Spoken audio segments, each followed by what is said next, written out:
Hi, David. Geeta, how are you? Very well, SP. How are you? Nice to meet you. Pleasure meeting you. Yeah. So thank you for agreeing to be on this panel.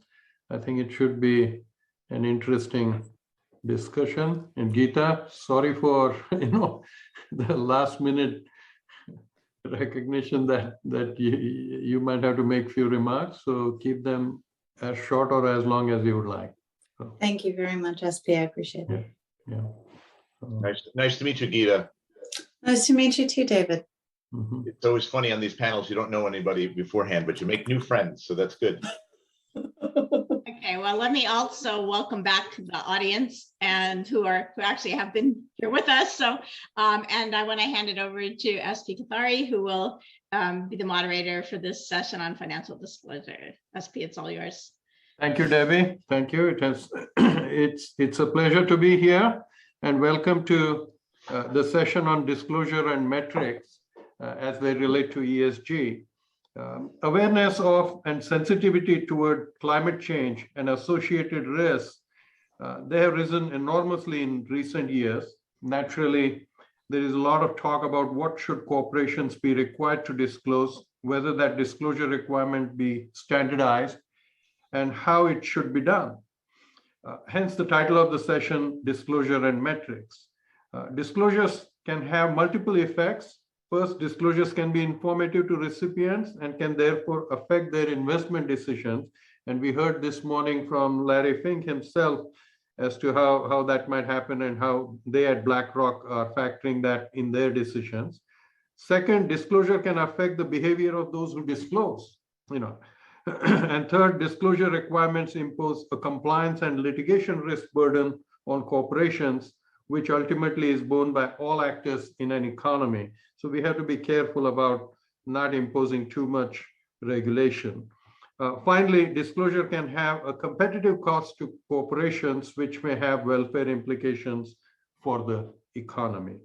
While we may not address all these issues in next 1 hour, I'm eager to hear from the 4 panelists who have an interest and background in the area. So without further ado, I will begin by introducing all 4 panel members and then ask each panelist to offer opening remarks and then follow up with a few questions. Audience is most welcome to join, and if they submit some question in chat function, I will try to screen those and ask those questions. The panel members, the distinguished panel members are Cyrus Lotfipua. He is an executive director at MSCI ESG Research. He leads a global team that is responsible for innovation and development of the ESG ratings methodology. Based in New York City, Cyrus joined MSCI in 2009 and holds dual degrees from Bates College. He is also a CFA member. Next is Geeta Bahl. She is Global Head of Research Fixed Income at Fidelity. And in this function, she is responsible for the management of a team of approximately 40 analysts and graduates in 5 locations. She has also been working on onboarding of the new private credit team. Geeta joined Fidelity in 2009. And prior to joining the firm, Geeta worked for a number of buy and sell side firms in the US. Geeta has an MBA from Wharton School and an MA in International Studies from University of Pennsylvania and a BS in Foreign Service from Georgetown University. Very impressive. Next panelist, and these are not in any particular order, just alphabetical, I think. Dave Curran is with the law firm Paul Weiss. He's co-chair of the Sustainability and Environmental, Social, and Governance Advisory Practice and executive director of the ESG and Law Institute. He's responsible for continuing to develop and promote the firm's ESG practices, and in this role, he works with the firm's lawyers to lead its sustainability and ESG advisory practice group. Dave is a recognized leader in helping complex organizations build resilience. Dave serves as co-chair of the New York State Bar Association's ESG committee, which aims to educate and engage New York lawyers, law students, and faculty on ESG practices and developments through thought leadership and robust educational programs. Thank you, Dave. Last but not the least, Laura Starks, dear friend and a fellow professor. She is Regents Chair in Finance and Co-Executive Director of Social Innovation Initiatives at Macomb.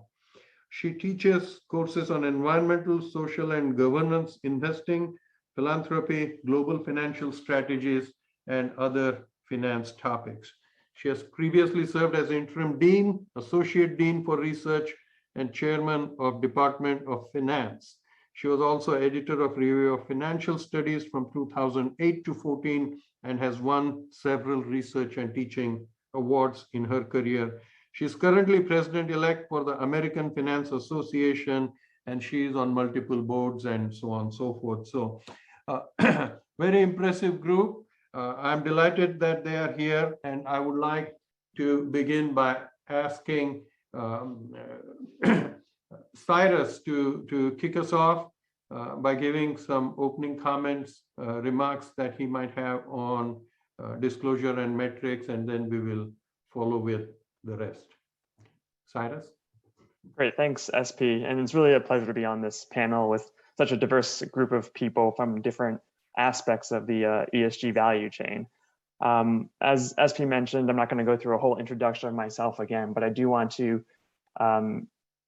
make MSCI a little bit more clear for those who may be unfamiliar with what we do.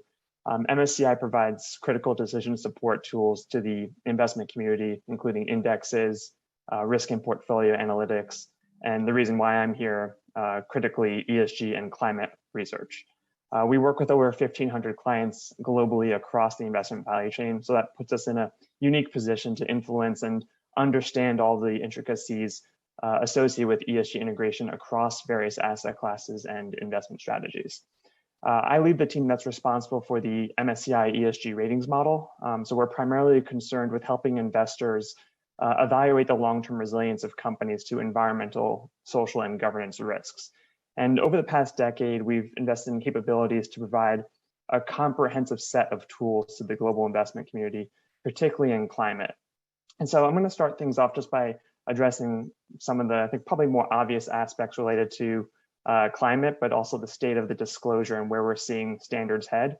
But overall, where we're seeing that is that fundamentally the ESG integration that we know today was driven by the economic necessities of long-term institutional investors. In particular, these long-term institutional investors require, a systematic approach to measure and evaluate the different types of ESG risks. And this includes a pretty broad range of topics: product liability concerns, societal change, technology change, and perhaps most pressingly, climate change. And as everyone in this Zoom room knows, we're on a trajectory right now for a world that is too warm to sustain life and the economies as we know it.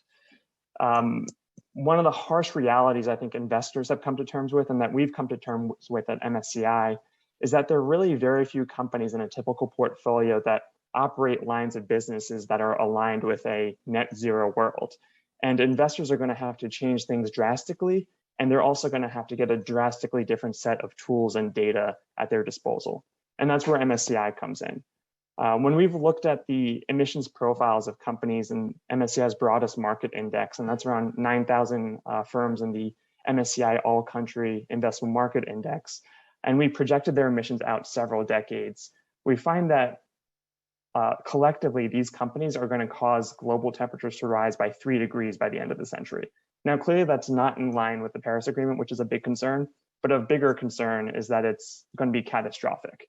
So if you're an investor and you're committed to the Paris Agreement and you want to hold companies that are aligned with the Paris Agreement, so that 1.5 degree scenario by the end of the century, the overall emissions limits of your typical portfolio is going to have to decrease by about 10% every year until 2050. And that's a pretty big jump to make. And by our calculation, around 40% of the companies are on track to reduce their emissions in line with a 2 degree, let alone 1.5 degrees by 2050. So the big question is how do investors do this when 60% of the investable universe is really not aligned with this Paris Agreement of 2 degrees, let alone 1.5 degrees. Either they have to influence companies to change their business models and transform to a Paris-aligned future, or they need to reallocate. That's moving capital away from the largest emitters and moving capital towards the companies that are actually actively decarbonizing. But to do either of these actions, investors need tools and they need data. And quite frankly, the state of disclosure today is very inconsistent, and it's a problem. And at the end of the day, these inconsistencies in disclosure and the lack of transparency we see in the marketplace will likely be resolved by having mandatory disclosures put in place. And I'm not going to forecast what's going to happen at the end of COP26, but it could happen that COP26 catalyzes this movement towards mandatory disclosures internationally. But until then, without having clarity and consistent disclosures, investors are really left with estimates and of emissions figures and models to help understand their portfolio's progress towards net zero. I think when it comes down to the actual data that we're seeing, one of the key deficits that we have right now is around the basic ingredients as opposed to the standard models. When I say we're looking towards mandatory disclosures, what's important is the devil in the details, is that mandating standardized assessments is one thing. Mandating standardized disclosures and basic ingredients is a whole another ballgame. And ultimately what we're looking for is momentum towards standardizing those basic ingredients that will allow investors to converge on the inputs that are most meaningful so that the outputs can actually be derived, will be most insightful and most impactful to help investors align with this 2 degree or 1.5 degree scenario. In one example, and just to make this a little bit more tangible, we publish a quarterly update of companies' progress towards net zero. It's a net zero tracker that we publish on MSCI's website. And we track progress of companies towards net zero. But when you look at the companies that are the biggest emitters, among the top 3 emitters in the world, the number 1 and number 2 emitters are not disclosing sufficient information. So that tells us that there's still going to be a need for models and estimates, and we're still going to have to fill those gaps until at least mandated disclosures come into play. So I'll stop there. I'm sure some of the other panels have some thoughts to share. Happy to take further comments on that and also discuss further a little bit more around the regulatory momentum that we're seeing in the marketplace. SP, you're on mute.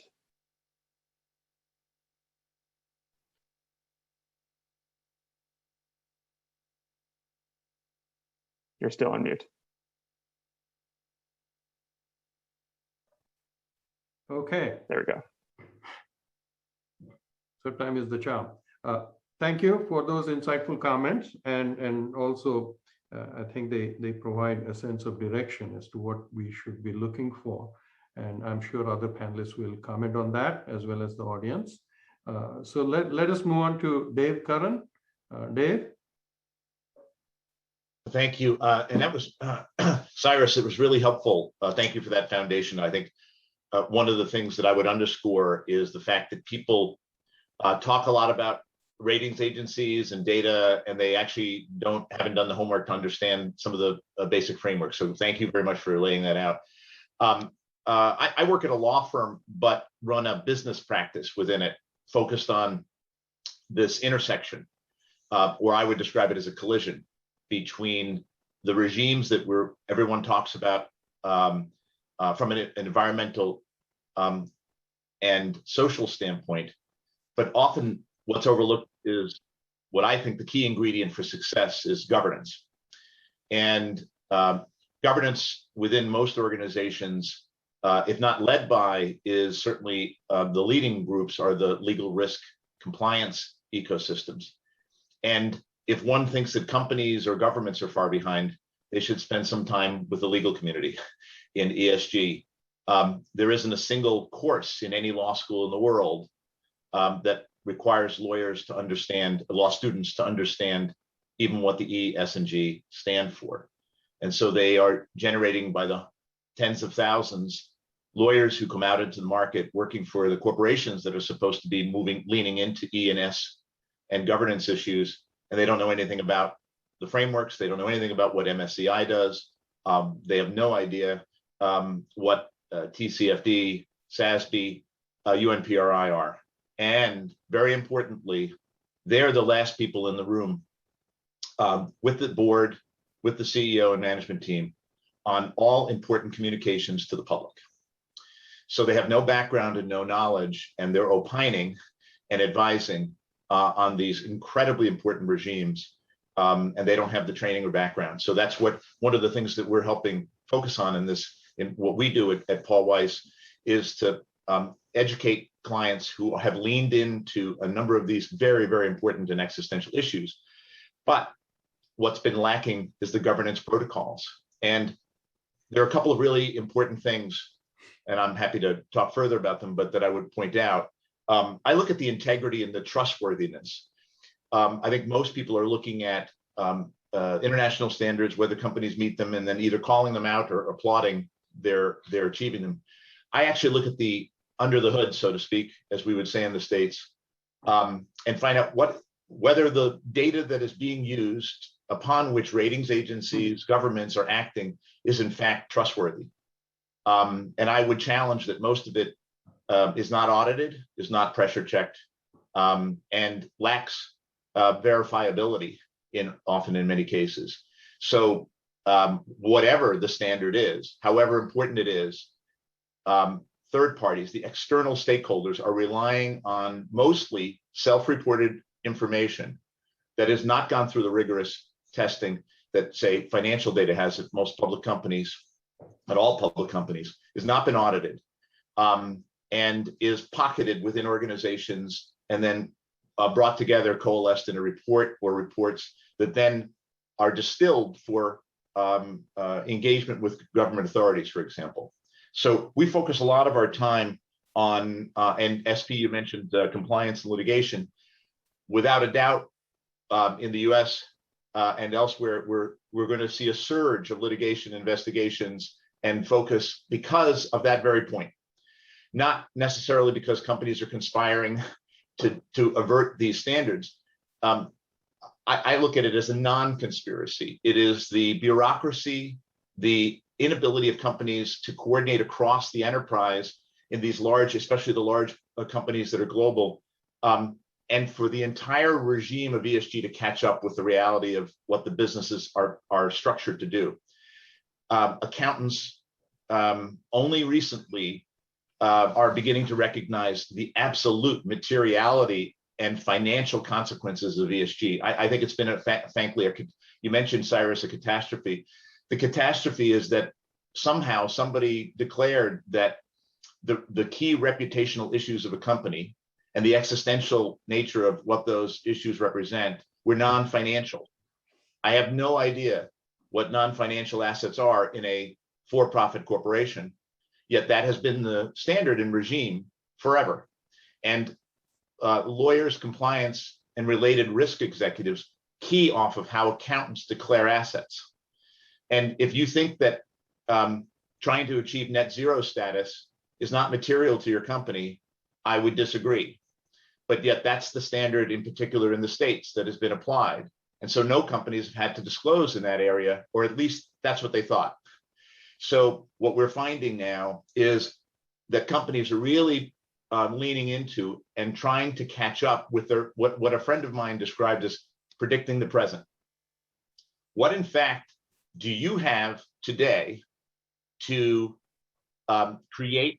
Companies operate off of policies and procedures. They don't operate off of legal requirements. That's a common misconception. People who work at organizations do not look at the law. They look for guidance from their company on the policies and procedures that they have to adhere to at their organizations. How do you create the standards? How do you create the policies? How do you track, measure, monitor, and report on those? And very importantly, who is assessing the information? So we talk a lot about securities, and the EU, the FCA, and the US and other regulators now very active and going to require disclosures. Who is going to be interpreting those disclosures? The very lawyers that I just mentioned who received absolutely no training in ESG. And in the US, we have tremendous regulatory agencies and very incredibly well-intentioned people. But when these disclosures come into them, do they know what SASB is? Do they understand the interplay between these international not-for-profit regimes? I would argue that they, for the most part, do not. They will be engulfed, and companies will be in an even more difficult place, despite the fact that regulation is in fact needed. The companies themselves are arguing for regulation because the world is a free-for-all right now, and nobody knows where there's a true north. So focusing, getting the legal compliance regime, they are not bystanders in this. For those who have worked in large organizations, you need to recognize the outsized influence that the legal office has in a company, and the risk and compliance office. Really nothing gets done of any materiality without approval and engagement with those groups. And so really the urgency is to build the trust and recognition and understanding, and frankly, educate those people so that they understand what the experts in your organization are doing, what the environmental people are doing, and other folks within the organization who are in fact the industry experts. So that's the theme that we focus on, is helping companies look at themselves and then catch up with themselves, so that we're not just disclosing. As one of the phrases that I've used is, a disclosure doesn't clean rivers. And Okay. I'm concerned that lawyers will just do that. They'll worry about what's disclosed. They'll be modifying language, and they frankly won't know what they're assessing. So I've gone on. Thank you, SP. Thank you. Thank you, Dave. You're candid about the ignorance of lawyers might get you canceled, but that's for a different time, So, Geeta, you're next. Thank you. Mhm. Thanks, SP. A lot of what both Cyrus and Dave said really resonated with me. As SP already mentioned, I'm the global head of research for fixed income at Fidelity International. So why is a big institutional investor sitting here and talking about ESG? It's because that we made the philosophical decision a number of years ago to embed the evaluation of the ESG credentials of our investee companies into our investment team, because kind of playing upon what Dave and Cyrus have said, we believe that these are risks that are material to the performance of those securities and can't be divorced from them. And so our proprietary internal sustainability ratings are a co-creation between our fixed income and our equity research analyst team. These are the analysts who are spending their days, day in and day out, talking to companies, listed, private, talking to governments, and so forth. By history, I've spent my whole career as an analyst. So for me, the whole topic of disclosure of these metrics is really near and dear to my heart, because I've spent the last several years trying to search for information on companies or on countries when sometimes the disclosure is just not there.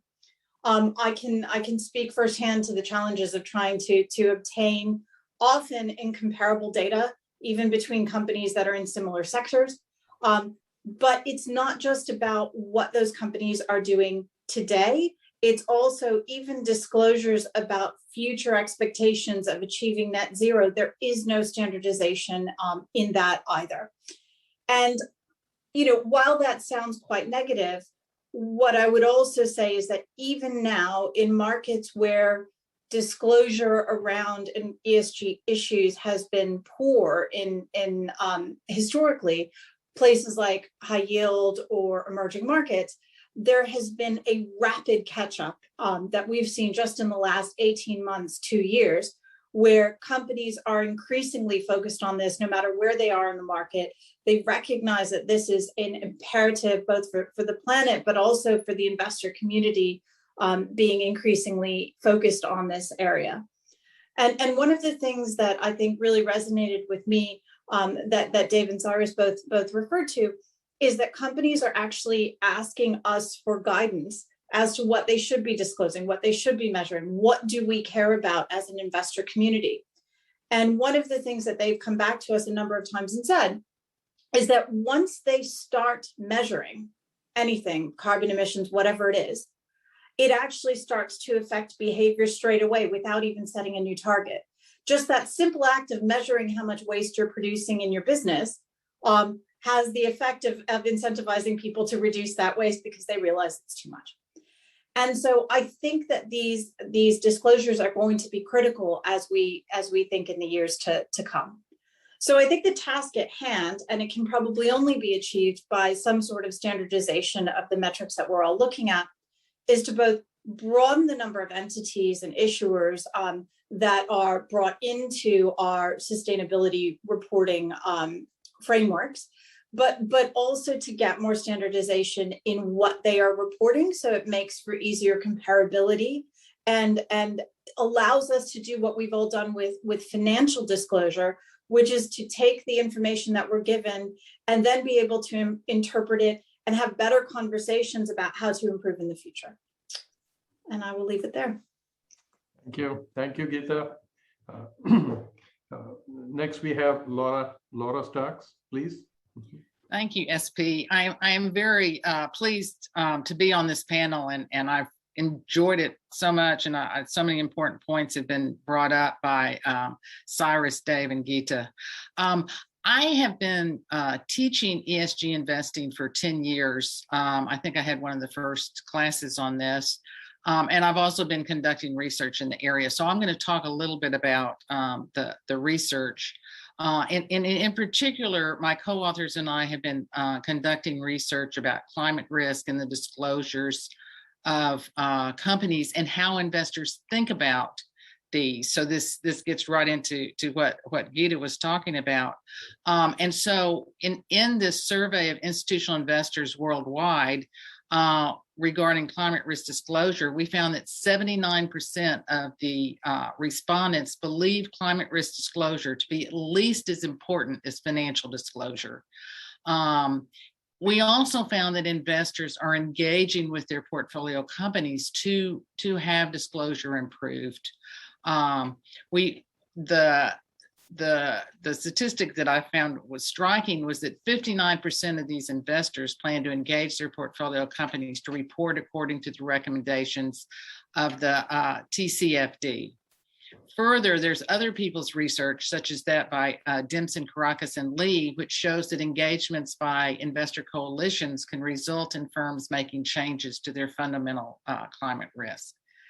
We also found that 60% of the investors plan to report the carbon footprint of their own portfolios, which they'd be unable to do if they don't have sufficient disclosure information. And as has been brought up, there's not sufficient information at this point for investors.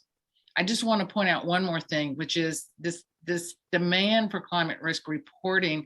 The investors recognize that it depends on the cost and benefits of the disclosure.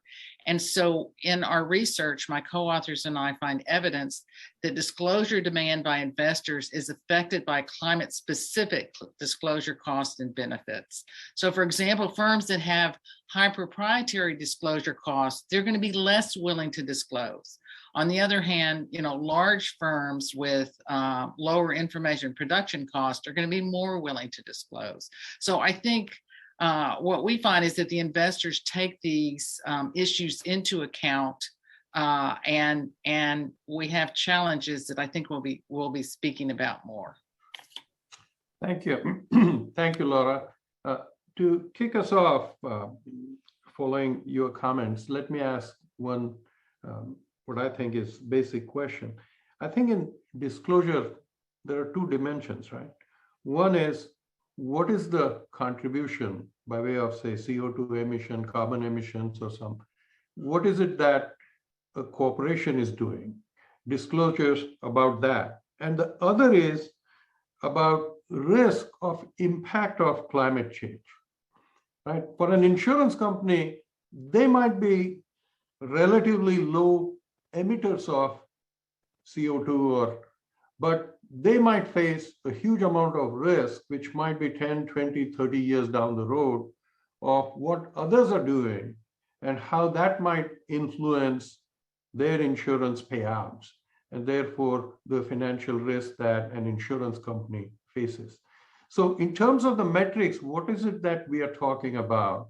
Are we talking about both of these dimensions or only one, or which should we emphasize more? So let me throw that as a background and your thoughts on that. Anyone who wishes to go first is welcome. Otherwise, SP, I'll add one thing, and I'm not the expert that the others are on the environmental disclosure end, but we mentioned the risk ecosystem, and I didn't mention it in my opening remarks, but you key on a very important element, which is insurance and reinsurance in this space. Often thought of as an afterthought, when in fact most major material business decisions are based on whether they can get insurance. And if there's anything that's shifting in the world, it's that behind the scenes regime of risk management from an insurance perspective. There will simply be assets and companies that insurers and reinsurers won't insure anymore. And that is an existential issue, even if the company is driving significant profits. So that's one area. The other is in director and officer liability insurance. So we talk about governance. Right now, these insurance carriers and the major brokers in the world are reassessing and recalibrating for those defense costs that are coming, litigation investigations. They have to be covered by expensive lawyers through insurance.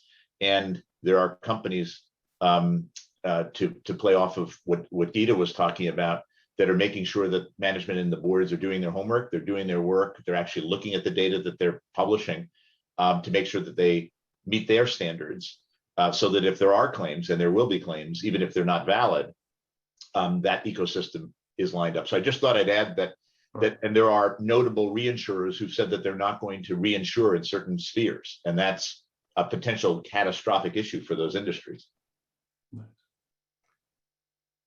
Others?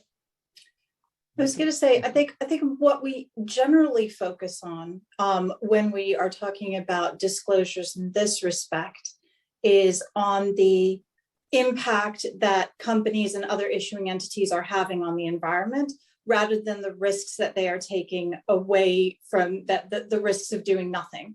But I think at the macro level, we all are looking at the risks to climate change and recognizing that they are meaningful. They're just perhaps not coming as quickly as the disclosure periods and the focus periods of some of the management teams might have. So I think that's one element. One thing, though, that I think is really interesting is we surveyed 150 of our analysts a few months ago and asked them whether they saw the risks or the opportunities as being greater from climate transition. And across most sectors and across most regions, actually companies our analysts are telling us that companies are saying that there are a lot of opportunities to also come. So not only are the risks of doing nothing stark and catastrophic, but the opportunities that you can gain as a business from perhaps investing it behind this climate transition are significant in a number of sectors. Laura, Cyrus, any? No, I think the one thing, and maybe this comes back to one of my core points originally, which is around the basic ingredients. I think, there's ample justification to show that there are substantial opportunities arising from this pending doom and catastrophe. It was a bit of a morbid start to the conversation, but of course there are going to be opportunities. But as far as companies disclosing their whether or not they're exposed to more opportunities or more risks, I would rather not rely on a company's assessment of that and rather have the basic ingredients to make the judgment ourselves. And I think investors will want to have that same kind of have that same perspective until at least the moment that we actually get standardized mandated disclosures or modeled assessments for that matter. And if we don't have those basic ingredients, it's actually quite difficult, I think, to take companies at face value from what they're disclosing in terms of the modeled climate risks and the modeled climate opportunities as well. Thank you. Laura? Well, I would agree with what everybody's just said. So I don't know how much more I can add to this. I think, going back to thinking about, the proprietary cost to companies of disclosing is going to affect their disclosures about the opportunities as well as their disclosures about the risk. Yeah. So, okay.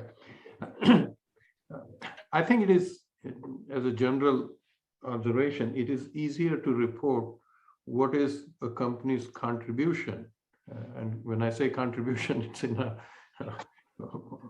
contribution of pollution or emissions. That I think at some level is easier to measure and for the companies to report. What is more challenging is what might be if sea levels rise by 6 inches, how does a firm in Kentucky get affected by that? That is a much more difficult and speculative kind of issue. But that is the climate risk that all of us talk about, and whether corporations should be required to disclose and how much they should be spending to disclose, and whether it is believable or not, as Cyrus is saying, that becomes an issue. Right. Well, and SP, on that point, actually, I mean, I think it is companies we do see are disclosing their contributions, and they can disclose their emissions in a relatively easy manner. At least their Scope 1 emissions. Scope 3 is a little bit more unclear, I think, in terms of the modeling aspects involved. But even then, we are still not getting the basic ingredients. There are still a whole lot of companies out there with material carbon risks that are not disclosing their carbon emissions. There are still companies out there with significant exposure to physical hazards that are not disclosing the locations of their operations. And even without those basic ingredients, I mean, I feel like we're putting the cart before the horse there in terms of requesting them to have standardized risk assessments before actually providing standardized data. And I guess I would like to add to what Cyrus just said, is that we've been so focused on carbon emissions, but we also need to think about the effects on water and forestry and how that's affecting climate change. And we're getting very little disclosure about either of those. I would add to that, Laura, it's a great point. Carbon is sort of and greenhouse gases are the rock stars. And I think one of the reasons is to underscore what I said earlier. It's because that's what companies have been leaning into the most for the longest. It doesn't mean it's the best. It just means that they've been doing it a long time. And I agree with you totally that the water, which some say is the most existential issue in some places in the world, even before we run out of air to breathe, we may run out of potable water to drink, which is a problem. But I agree with you, and the companies are not structured for those regimes yet. And that I think what is helpful from external stakeholders, rather than just pressing companies to do more and be more transparent, is to help them. I find that working with companies, they actually want to do the right thing, but they're afraid to do it because of which standard do they attach to? How do they record that information? And will they be damaged from a disclosure standpoint if they don't achieve perfection, which is the concern in the US in particular from the litigation side, is if we don't disclose anything, we can't be sued about it. And that's not a good answer to reducing water and plastics and the like. So these I think good leaning companies really want to do something here. They're afraid, sometimes to be the first mover, and also afraid to be on the transparency side. But we're seeing companies now even updating their SEC disclosures ahead of the very soon to be announced rulemaking from the SEC, because smart companies are realizing that the materiality question we talked about before it's been here. And if they're using a lot of water and they need to reduce water, how are they measuring that? And how are they going to display that to third parties that is going to make everybody happy? It's going to make employees happy. It's going to make investors happy, different kinds of investors with different objectives. It's going to make other stakeholders like the media happy. We haven't talked about the media and the pressure that's on organizations, but most media don't even understand ESG as well. Like lawyers, as I mentioned, most of the media reports on these things. They don't have any idea how corporations work and how they do things. And that's a challenge. So you can challenge companies on what and where they're disclosing. But if they don't understand the politics of organizations, the nature of how they operate, they're I think, creating some issues that scares companies away from doing good things. Thank you. The chat room is abuzz with some questions, so maybe I can pick one of those. And this is, the attendee says anonymous. I have a question about the financial versus non-financial distinction. what I'm hearing from the panelists is that ESG cannot be decoupled from company finances. But aren't material financial risk disclosures already required by the SEC? If so, why is there pressure for additional mandatory disclosures? I'll take one piece of that. Okay. So Chairman Gensler of the SEC has spoken publicly that to that point exactly from the question, which is he believes that they have the authority today to assess companies on the materiality of disclosures, even if they had no rulemaking specifically related to climate and climate disclosures. So they already have the authority. That certainly will be challenged if that were the case. I think what the second part of the question is clarity around what is it, how is it that tracking, measuring, and monitoring aspects of it to have, if I'm a consumer product company, how do I match against technology companies, match against heavy manufacturing companies around the same issue? They have very different footprints, very different businesses. What my disclosure in a consumer product company is quite different than it might be if I'm in an electronics company, if I'm in another type of industry. So how in the world is our regulators supposed to assess a net zero target, for example, for these different businesses? What is net zero? It's not a legal standard. So it's going to be quite interesting, I think, in that. Anyone else? Others wish to comment on that? The fact that it is already material risks are to be disclosed, why are we requiring? I think the problem is there's so much uncertainty still about climate risk, its outcomes and its timing that there's disagreement across companies in what the risk disclosure requirement actually means. And that's why, it would probably be beneficial to have more standardization so that there's agreement on what should be disclosed. I tend to agree with that, that uniformity or standardization, that is quite helpful as a guidance to corporations in what is it that they are to be disclosing. Right. And I think, Laura, you also raised a good point. I think that gets back to some of the skepticism around ESG to begin with, which is one of the core issues has been time horizon. Historically, we've seen slower uptick on ESG. One issue is because the quality of the data is inconsistent. The other one is the purported long-term time horizon. I think with climate, though, we're seeing that time horizon gradually shift more closer to the current state with regulations and emerging weather, and the fact that these are forecasts. There's uncertainty in forecasts, meaning these forecasts can move up a decade. So I think overall, the time horizon question has really been a thorn in the side of ESG, but I think we are getting to the point where we're getting over that. Investors are increasingly recognizing that that's not necessarily shouldn't be a key barrier towards integration. And for corporates, I think it's just a matter of recognizing that the regulations aren't necessarily preventing disclosures that have time horizons out 30 or 40 years. When we are talking about standardization and regulation, one question that comes to mind is, will regulation or market forces or both drive out ineffective or misleading reporting? So I think the theme of misleading or superfluous reporting that right from the outset in some of your comments has come about. And the question is, would regulation help in rooting out some of that misleading reporting?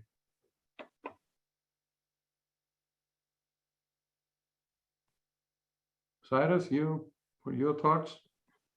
Misleading reporting. I thought you brought that up initially. Yes. So I think overall with misleading reporting, and maybe that's a synonym for greenwashing, and I think we need to be clear about what the definitions are of greenwashing. What's the difference between something factually inaccurate and misleading or meant to obscure the truth? I think there is, Dave is the lawyer on this call, so he would probably have some opinions on this as well too. But in terms of the momentum that we're seeing on standardizing disclosures and moving away from misleading, and I think the focus on misleading indicators should rather be more focused on how can we get the indicators that are more meaningful. And I think in order to get to the point where we're having more meaningful indicators, that's in large part going to be driven by mandated requirements. We are not going to see the market just naturally converge. And when I say the market, we're not going to see corporates naturally converge on a single standard. We've had multiple standards for decades now between SASB, TCFD, GRI. The alphabet soup continues to grow. I'm saying that, and I come from MSCI, another acronym. And there's various ways of assessing this data. And I don't think we're going to get to a point where those so-called misleading indicators are removed, or that we move towards more meaningful indicators until we have completely standardized mandated disclosures. Yeah, I would agree entirely with what Cyrus just said, and I'll add that the term misleading or greenwashing is loaded. They're loaded phrases. I think for the most part, companies are not greenwashing. I think the phrase means that companies intentionally mislead or intentionally doing things to distribute. Certainly companies provide information with intent, but I think for the most part, they actually try to provide information from a flurry of very inconsistent stakeholder demands. So if you're inside a corporation and you're trying to respond to one investor here, an employee group here, a labor union here, a government, two government, by the way, it's not like, so when the SEC comes in, it's not going to be a magic day there. We have all of these other regimes. There are going to be conflicts with the EU and the like, but it's necessary and it's happening, whether we like it or not, whether anybody, the debate's over, it's coming. So I think what companies should be doing, to Cyrus's point, is focusing on the quality, as I get back to the trustworthiness of that data, and having everybody in the organization pressure testing it, including boards who have not been doing any of that. They are looking at distillations of information, and they've been accepting it in whole cloth without, as I mentioned very early in this conversation, audited protocols. They need to audit this information. They need to test this information with a rigor that they do their financial data, so that to whatever agency, government agency requires it, there'll be a higher quality. When you're in the market and you look at financials for a company and you decide whether to invest in it or not on purely financial basis, you're not checking whether you think that the audit firms were misleading investors or the companies themselves. You're assuming the data is correct. And I think that's the fundamental challenge for this industry. It's often not correct, and it needs to be improved. And without government regulation, it's probably not going to Cyrus's point. It's happening. So companies are going to have to do it. One of the questions is, how do they deal with different masters in that regard? And that's going to be a real challenge that companies haven't even begun to reckon with. Thank you. Two thoughts or questions. First, the non-public sector is huge in the US as well as globally. Should we require non-publicly traded companies to disclose some of this information? And the second is a general question. We have talked a lot about how there is a demand and how a lot of disclosure should be made. What about the cost of compliance or cost of this regulation? Is that, and how should we think about that? So two things. One is non-publicly traded firms, should they be required? And second, cost of regulation. So I think on the non-publicly listed firms, because we cover a lot of them in fixed income markets, the answer is yes, they should absolutely adhere to the same standards in the same way that they adhere to the same standards from accounting. Debt investors are not looking for materially lesser disclosures than our equity counterparts, and it would make everyone's life easier if, similar to, complying with IFRS on accounting treatment, all companies were just complying with the requisite standards on market disclosure. And I think that as the regulation also on the fund management side, in terms of what constitutes a sustainable fund, from fund managers' point of view, we are going to demand the same kind of treatment across the board. In terms of the cost side, I think it kind of, I'm going to echo something that Dave said a couple of times now. There isn't going to be an option right now. If I think about most of the companies in the universe that we cover, they're getting calls from 5 different asset managers, a bunch of different, industry groups, everybody else trying to kind of get information in the specific format that they want. I would argue that if this continues the way it is, the costs of not standardizing will actually exceed the costs associated with standardizing the disclosures. Nice. That's an excellent point, Gita. I couldn't agree more. There's a cost both ways. There is a kumbaya moment here, I'm sensing. So. Except we can't use any fire. Laura, Cyrus, any thoughts on? Well, I think that we already see where the GPs and LPs are both demanding more information from the private companies. So their equity investors, beyond the fixed income investors that Gita was talking about, their equity investors are also already wanting to understand the climate risk in their private equity portfolios, and asking the portfolio firms to be providing information so they can make these assessments. Let me go to one more question that has come up. How does one attribute risk specifically to climate risk? That is, would a flood have happened without climate change as well? That is by chance. So in terms of the disclosure requirements, should we, is that a challenge that both regulators and corporations will have to wrestle with? As to how to attribute some risk specifically to climate risk. Well, so I'm not a climate scientist, but I think what a climate scientist would say is that you can't attribute any single weather event to climate change, but what you can look at is the long-term trends and the shift in extreme weather and the increased frequency of those events over time. I think when it comes down to back testing these models, that is a major challenge. I think having the historical data to back test something that hasn't happened yet for a totally new environment and climate is one of the bigger challenges. When it comes down to the reporting aspect, though, we do have climate models that can help us with forecasting the increase in weather events, the increase in moisture in the environment that will lead to greater frequency of cyclones and tropical hurricanes, particularly on some of the key hazards that we look at within MSCI's hazard model would be related to wildfire risk, extreme heat, extreme cold, extreme rain, flood events, tropical cyclones. Those are really the core hazards that we're looking at, and each of those hazards we're forecasting those out. But with none of those hazards can we actually attribute any specific event to climate change there. So it does represent a challenge, I think, in terms of getting the buy-in and convincing investors and the general public of its, at least of the skeptics. But I think as the analytics evolve, we'll hope to be able to have those kind of attribution more developed in the future. Okay, all right. There's a question from Bob Posen here. Ex-Fidelity person. So Gita, maybe you should be the first to respond, okay?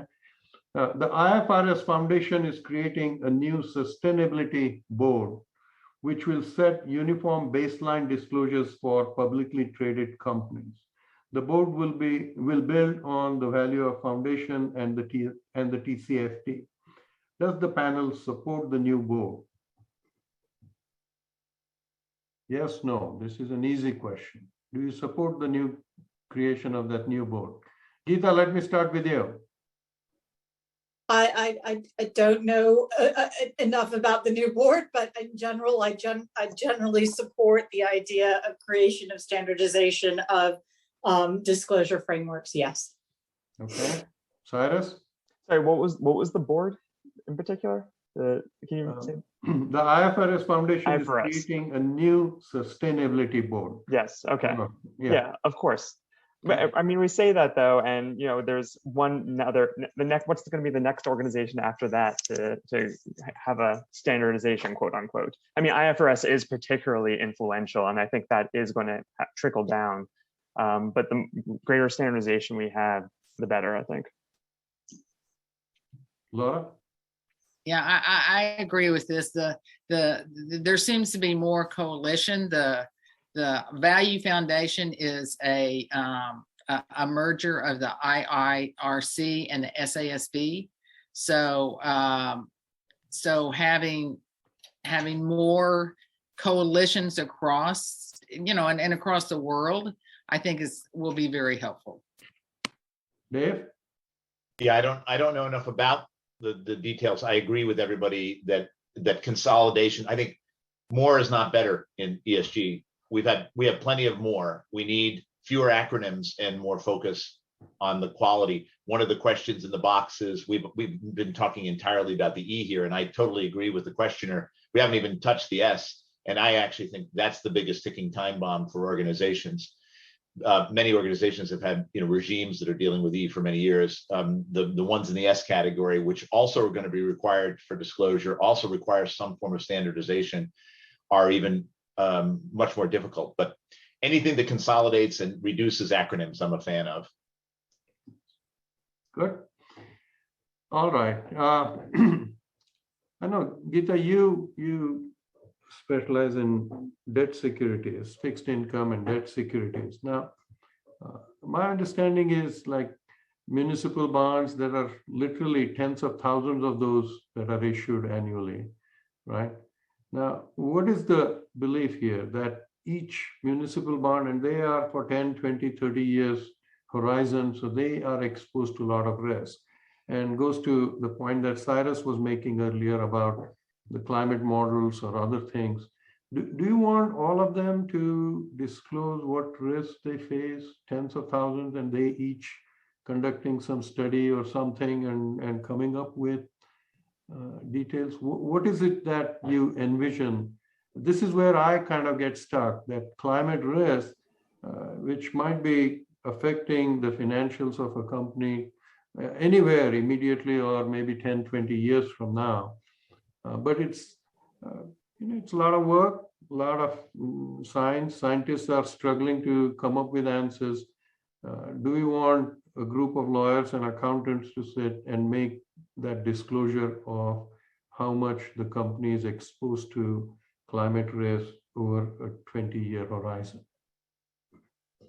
So I think it's two separate issues. So the first thing, to just be clear, I'm part of Fidelity International, so we don't actually invest in U.S. municipal bonds, but we have brought our approach to emerging market sovereigns and quasi-sovereigns and government-owned entities into line exactly with our approach to analyzing corporates. And that is that we are trying to capture the impact on the environment, on social, and on governance of the actions of any of these companies on the external world. Well, the E and the S are kind of the external world. The G is really an internal governance kind of framework. So yes, I think that we do need to do the same thing, because ultimately companies with listed securities, listed debt, are a meaningful portion of the environmental impact that we can have. But governments and the government bonds that they issue, government-owned entities can also have a big role to play. And to simply leave them off of our assessment of impact on environment and on social would be missing a step. So we're taking a very parallel approach. Obviously, you look at different things when you're trying to evaluate the impact that a government is having on the environment, but I think that there has to be a consistency in approach. And I think that is where the investing community is increasingly headed as well. Thank you. Anyone else?